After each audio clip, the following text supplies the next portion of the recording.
तो आज मैं आपको एक अनोखी रहस्यमय कहानी सुनाऊंगा। अगर आप चैनल पर नए हैं तो अभी सब्सक्राइब कर ले तथा कहानी पूरा देखें। अंत में एक अनोखा रहस्य छुपा है। धन्यवाद। तो सुनिए।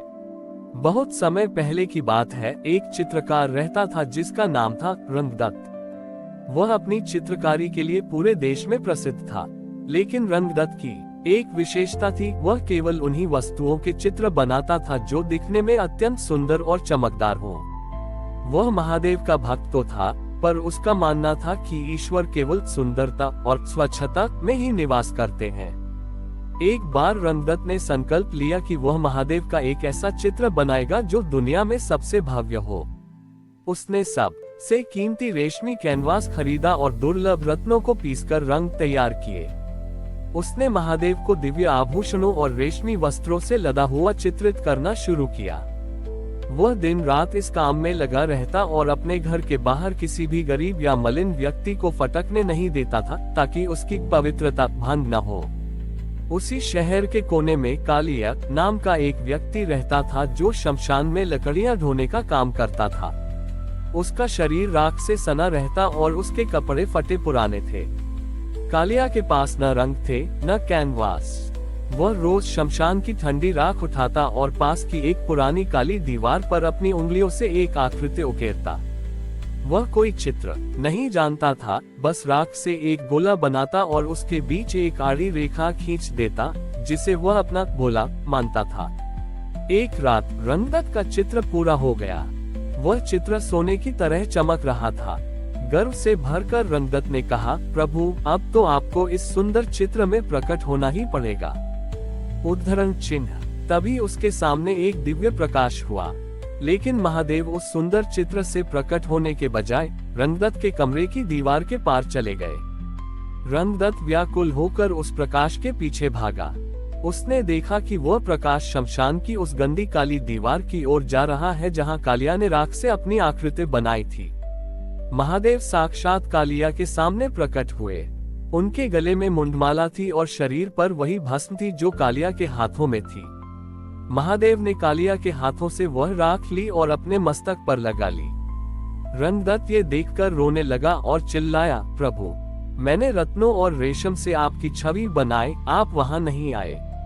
इस शमशान की राख में आप क्या ढूंढ रहे हैं?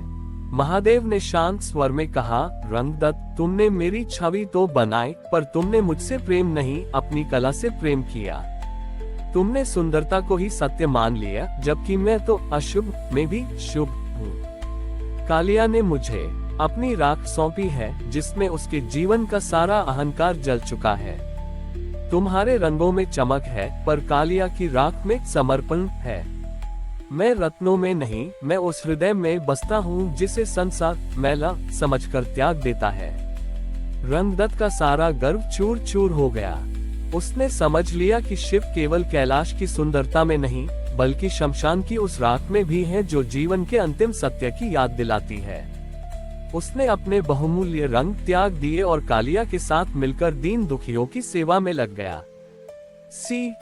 ईश्वर बाहरी दिखावे या कीमती वस्तुओं से नहीं, बल्कि उस सादगी और निष्कपट भाव से मिलते हैं जहां मनुष्य अपने अहंकार को भस्म कर चुका हो। रंगदत्त के अहंकार के अंत और कालिया के प्रेम की जीत के बाद उन दोनों ने मिलकर एक नई परंपरा शुरू की। रंगदत्त ने अपने आलीशान घर को एक धर्मशाला बना दिया, लेकिन उसके मन में एक नई जिज्ञासा पैदा हुई। उसने कालिया से पूछा, भाई, तुमने कभी महादेव को भव्य रूप में देखने की इच्छा नहीं की? क्या तुम्हें डर नहीं लगा कि शमशान की इस राख और सन्नाटे में तुम जिसे पुकार रहे हो, वह केवल एक अंत है? उद्धरण चिन्ह। कालिया ने अपनी राख से सनी उंगलियों को देखते हुए कहा, रंगदत्त भैया, अंत ही तो आरंभ है। शमशान में सब कुछ जलकर एक जैसा हो जाता है, न कोई अमीर, न गरीब, न सुंदर, न कुरूप। जब सब भेद मिट जाते हैं, तभी तो शिव दिखाई देते हैं। इसी बीच उस नगर में एक अहंकारी तांत्रिक आया, जिसका नाम भैरवानंद था। उसने सुना कि एक चित्रकार और एक शमशान सेवक महादेव के प्रिय बन गए हैं। उसने अपनी शक्तियों के प्रदर्शन के लिए शमशान में एक बड़ा यज्ञ शुरू किया। उसने दावा किया कि वह अपनी तंत्र विद्या से महादेव को मजबूर कर देगा कि वे उसे अमृतत्व का वरदान दें। भैरवानंद ने अपनी माया से शमशान में चारों ओर डरावनी आकृतियां बना दी और अग्नि प्रज्वलित की। उसने कालिया को वहां से हटने का आदेश दिया। ओ तुच्छ सेवक, यहाँ से भाग जा, आज मैं महादेव को अपने वश में करने वाला हूँ। कालिया शांत रहा, लेकिन रंगदत्त घबरा गया। उसने देखा कि भैरवानंद की अग्नि से निकलने वाला धुआं काला और जहरीला होता जा रहा था। तभी कालिया ने वही किया जो वह रोज करता था। उसने शमशान की ठंडी राख उठाए और हवा में उछाल दी। जैसे ही वह राख हवा में फैली, भैरवानंद की तांत्रिक अग्नि बुझ गई। धुएं के बीच से एक बहुत ही मधुर और शांत ध्वनि गूंजी। महादेव वहां प्रकट हुए, लेकिन इस बार उनका रूप न तो रंगदत्त के रत्नों जैसा था और न ही डरावना। वे एक छोटे बालक के रूप में प्रकट हुए, जो शमशान की मिट्टी में खेल रहा था। महादेव ने भैरवानंद की ओर देखा और कहा, अमृतत्व मांगने आए हो? जो जन्म और मृत्यु के चक्र से डरता है, वह अमर कैसे हो सकता है?